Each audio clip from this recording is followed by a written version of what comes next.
اسی کی ہے، کامیاب وہی ہوا جس نے اپنے نفس کو پاک کر لیا۔ معلوم یہ ہوا کہ شیطان اپنا کام چھوڑنے والا نہیں ہے، وہ آپ کے راستے میں آنے والا نہیں ہے، آپ کی مدد کرنے والا نہیں ہے، لیکن نفس اگر پاک کیا جائے تو یہی نفس جو آپ کا دشمن ہے، جو شیطان کی معاونت کرتا رہا ہے، وہ آپ کی معاونت کرنا شروع کر دے گا۔ اور جب نفس آپ کی معاونت کرنا شروع کر دے تو شیطان کا ایک ہاتھ تو گیا، بلکہ یوں سمجھیے کہ دونوں ہاتھ ٹوٹ گئے۔ کیوں؟ اس لیے کہ دونوں اتحادی شیطان کے ہیں۔ دنیا اپنے آپ کو اچھا ظاہر کر رہی ہے، اس کا ایک اتحادی، نفس اس کا ایک اتحادی۔ اگر آپ نفس کو اپنے کنٹرول میں لے لیے تو دنیا کا اچھا ظاہر کرنا آپ کو کوئی نقصان نہیں پہنچائے گا، کیونکہ دنیا تو آپ کو نہیں کھینچ رہی ہے، صرف وہ تو اپنے آپ کو اچھا ظاہر کر کے پیش کر رہی ہے، بس آپ اس کی طرف جا رہے ہیں۔ تو دنیا کا اپنے آپ میں اچھا ہو جانا یہ آپ کو نقصان نہیں پہنچائے گا اگر آپ اپنے نفس کو قابو میں کر لیں۔ اور یہی کہا گیا ہے کہ جو اپنے آپ کو پاک کر لیا، پاکیزہ بنا لیا، اس کی کامیابی یقینی ہے۔ اب جہاں تک نفس کا تعلق، اس کے بارے میں علماء نے کہا ہے کہ نفس کی کئی قسمیں ہیں۔ ایک نفس ہوتا ہے نفس امارہ، ایک ہوتا ہے نفس لوامہ، ایک ہوتا ہے نفس ملہمہ، ایک ہوتا ہے نفس مطمئنہ، ایک ہوتا ہے نفس راضیہ، ایک ہوتا ہے نفس مرضیہ۔ اور بھی کئی قسمیں ہیں، علماء نے بیان کی ہیں، یہاں پر میں ان 6 اقسام پر گفتگو کروں گا۔ سب سے زیادہ موذی، ہلاکت خیز جو نفس ہے وہ نفس امارہ ہے۔ قرآن مجید میں نفس امارہ کے بارے میں ارشاد ہوا ہے، ان النفس لامارۃ بالسوء، یہی وہ نفس ہے جو برائی کی طرف کھینچتا ہے، برائی کی تلقین کرتا ہے۔ اب اس کے بعد کا جو دوسرا نفس ہے وہ نفس لوامہ ہے۔ یہاں سے تھوڑا سا پاکیزہ ہونا شروع ہوتا ہے۔ ایک عام مسلمان کا نفس جس کے دل میں خوف خدا پیدا ہونا شروع ہو گیا ہو، وہ برائی تو کرتا ہے، اچھائیوں سے کوتاہی کرتا ہے، لیکن اس کے ان حرکتوں کی وجہ سے اس کے دل میں ایک قسم کی ملامت پیدا ہوتی ہے۔ گناہ کرتا ہے تو گناہ ہونے کے بعد اس کو افسوس ہوتا ہے، ارے مجھے یہ نہیں کرنا چاہیے تھا۔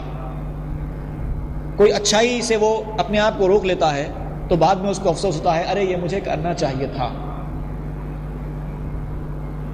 یہ نفس یعنی اچھائی کی طرف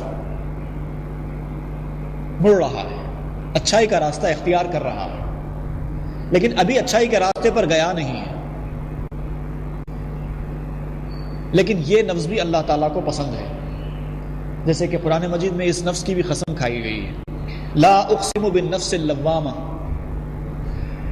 نفس لوامہ کی اللہ تعالیٰ نے قسم کھائی۔ کیوں؟ کہ دل میں جو نور ایمان ہے، جو خوف خدا ہے، اس کی وجہ سے یہ برائی کرنے کے باوجود افسوس پیدا ہو رہا ہے، اندر سے وہ آپ کو دھتکار رہا ہے، جس کو ہم ضمیر کہتے ہیں، ٹوکتا رہتا ہے، تھوکتا رہتا ہے، آپ ارے تم کیا ہو اور کیا کر رہے ہو، یہ تم نے کیوں کیا۔ یہ نفس لوامہ ہے۔ اس کے بعد جب نفس لوامہ کے درجے سے آدمی آگے نکلتا ہے تو نفس ملہمہ ہوتا ہے۔ نفس ملہمہ میں یہ ہوتا ہے کہ دل میں آپ کی اچھی باتیں آنا شروع ہوتی ہیں، اللہ کی جانب سے، فرشتوں کی جانب سے اچھائی کی ترغیب ملنا شروع ہوتی ہے۔ اب تک وہ اچھائیاں کر رہا نہیں تھا، برائیوں کی طرف جا رہا تھا، لیکن افسوس تھا۔ اب کیا ہے، اب وہ نیکیوں کی طرف بڑھ رہا ہے، برائیوں سے پرہیز کر رہا ہے۔ وہ نفس ملہمہ ہے، الہام سے، الہام دل میں ڈالا جا رہا ہے۔ اس کے بعد کا درجہ ہے نفس مطمئنہ، یا ایتھا النفس المطمئنہ، اے نفس مطمئنہ، اطمینان والے نفس۔ اب جب وہ نیکی کے راستے پر آ جاتا ہے، برائیوں سے اپنے آپ کو بچا لیتا ہے، تو ایک قسم کا اطمینان اس کے دل میں اللہ تعالیٰ ڈالنا شروع کر دیتے ہیں۔ الا بذکر اللہ تطمئن القلوب، وہ اللہ کا ذکر کرتا رہتا ہے اور اس سے اس کے دلوں کو اطمینان ملتا رہتا ہے۔ راستے پر، نیکی کے راستے پر آ چکا ہے، اس کو حلاوت مل رہی ہے عبادتوں میں، مزہ آ رہا ہے نیکی کے راستے پر چلتے ہوئے، نماز پڑھ رہا ہے تو نماز میں اس کو لطف آ رہا ہے۔ لیکن بات یہیں پر ختم نہیں ہو گئی۔ اللہ تعالیٰ فرماتا ہے یا ایتھا النفس المطمئنہ ارجعی الی ربک راضیۃ مرضیہ، یہاں پر تمہارا کام ختم نہیں ہوا ہے، اب تم کو یہاں پر اپنے رب کی طرف رجوع کرنا ہے، اور بھی کیسے؟ راضیہ بنتے ہوئے، مرضیہ بنتے ہوئے۔ اب تک تو آپ اللہ کے راستے پر آئے، دلوں کو اطمینان تم نے حاصل کیا، لیکن یہاں پر صرف دلوں کو اطمینان حاصل کرنا نہیں ہے، بلکہ پوری طرح سے اللہ سے راضی ہو جانا ہے، اللہ کے ہر فیصلے سے راضی ہو جانا ہے۔ اور پھر جب راضیہ کا مقام حاصل ہوتا ہے تو مرضیہ کا مقام حاصل ہو جاتا ہے کہ خودی کو کر بلند اتنا کہ ہر تقدیر سے پہلے خدا بندے سے خود پوچھے بتا تیری رضا کیا ہے۔ یہ نفس مرضیہ بن جاتا ہے۔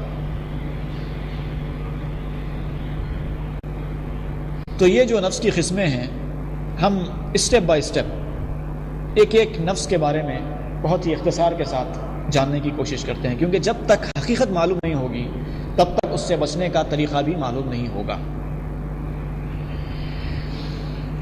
ایک شعر ہے فارسی میں، فارسی الفاظ ہے اس میں لیکن ہے تو اردو کا شعر۔ پلنگو اژدہاؤ شیر نر مارا تو کیا مارا، بڑے موذی کو مارا نفس امارہ کو گر مارا۔ یہ شیر کو، اژدہے کو، یہ کھیکڑے کو، بچھو کو، یہ بہت موذی چیزیں ہیں، کافی موذی چیزیں ہیں، یہ انسان کو تکلیف پہنچاتی ہیں۔ ان چیزوں کو بھی مار دینا کوئی بڑی پہلوانی نہیں ہے، کوئی مردانگی نہیں ہے، بلکہ مردانگی وہ ہے کہ تم اپنے نفس کو، نفس امارہ کو مار کر بتاؤ۔ حضرت امام بوصیری رحمۃ اللہ علیہ فرماتے ہیں وَخَالِفِ النَّفْسَ وَالشَّيْطَانَ وَعْصِهِمَا وَإِنْهُمَا وَحَذَاكَ النُّصْحَ فَاتَّهِمِ۔ نفس اور شیطان دو چیزوں کی ہمیشہ مخالفت کرو۔ مارنے کا طریقہ بیان کیا گیا ہے۔ ایک طرف شیطان کی تو آپ کو مخالفت کرنی ہی ہے، شیطان جو کچھ کہتا ہے اس کو نہیں سننا تو ہے ہی ہے، نفس کی باتیں بھی مت سنو۔ شیطان تو مطیع نہیں ہونے والا، لیکن آپ نفس کی باتیں نہیں سنیں گے تو نفس آپ کا مطیع ہو جائے گا، اور جب تک آپ نفس کی باتیں سنتے رہیں گے تب تک نفس کے مطیع ہونے کی کوئی توقع نہیں رکھی جا سکتی۔ نفس کی مثال دی گئی ہے النفس کالطفل، النفس کالطفل ان تهملہ شب علی حب الرضاء وان تفتنہ ینفتن۔ نفس کی مثال ایک چھوٹے سے شیرخوار بچے کی طرح ہے کہ جب تک اس کو دودھ پلاتے رہیں گے وہ دودھ پیتا رہے گا، اسی حالت پہ جوان ہو جائے گا، لیکن دودھ پینے کی عادت نہیں چھوٹے گی۔ لیکن جب چھڑائیں گے تو 4 دن روئے گا، چلائے گا، لیکن بل چھوڑ دے گا۔ جب تک ہم نفس کی بات سنتے رہیں گے وہ ہم کو پوری طرح غلام بناتا رہے گا، اور جب نفس کی بات آپ نہیں سنیں گے، اپنی مرضی چلائیں گے، نفس کو اپنا غلام بنائیں گے، نفس کا غلام بننے کے بجائے، تو پہلے تو بہت تلمل آئے گا، اس کو بہت تکلیف ہوگی، لیکن ایک نہ ایک دن اس کی عادت پڑ جائے گی، پھر وہ آپ جیسا بولے ویسا سنتا رہے گا۔ اس کی دوسری مثال حضرت بایزید بستامی کے واقعے سے معلوم ہوتی ہے۔